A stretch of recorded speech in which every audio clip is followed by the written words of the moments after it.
তোমরা তো জানোই আমি দিদির বাড়িতে আছি, তো চান টান করে সকাল সকাল রেডি হয়ে গেলাম। আজকে যাচ্ছিলাম বাড়ি, তারপর খাওয়া দাওয়া করে তোমাদেরকে টাটা দিয়ে টোটোতে উঠে পড়েছিলাম। Hey guys, this is Nikit, welcome back to my YouTube channel. আর আমার সঙ্গে দিদি যাচ্ছে ভাগনাকে স্কুলে নিতে।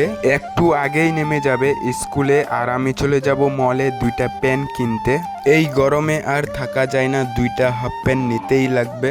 এখন যাচ্ছি new bus stand, new bus stand থেকে যাব কসমো বাজারে। আর কে কে ইসলামপুরে স্ক্রিন এলইডিটা দেখেছো কমেন্ট করবে গাইস। ফাইনালি পৌঁছে গেলাম কসমো বাজারে, দুইটা প্যান্ট একটা টি শার্ট নিয়েছিলাম। তারপর চলে গেলাম চেঞ্জিং রুমে টি শার্টটা পরে দেখতে কেমন লাগে আমাকে। দেখলাম যে ভালোই লাগছে, 10-12টা মেয়ে অবভিয়াসলি ফিদা হয়ে যাবে।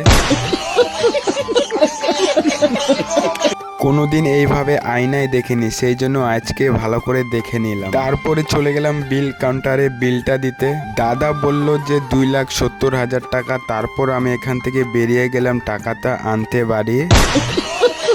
গাড়ি পাচ্ছি না, কোন গাড়িতে যাব টাকাটা আনতে। অনেক খোঁজার পর একটা গাড়ি পেলাম, আর আমার মতন অনেকই মানুষ উঠে পড়েছে বাড়ি গিয়ে টাকা আনার জন্য। তারপর চলে আসলাম চপড়াতে। চপড়া থেকে 3 মাইল থেকে সোনাপুর। সোনাপুর থেকে যাব গুয়াহাটি, গুয়াহাটি থেকে আবার যাব আফ্রিকা। এই জন্য আমি দাদাকে ফোন করে বলে দিলাম যে বললাম এই শহরে আর আমি থাকবো না, চলে যাব অন্য শহরে। দাদা বলল নিজের শহরে বাল কিছু করতে পারলি না, অন্য শহরে যাই করবিটা আর কি। বাড়ি চল, বাড়ি গিয়ে কাজ কর। দেখা হচ্ছে পরের ভিডিওতে, টাটা।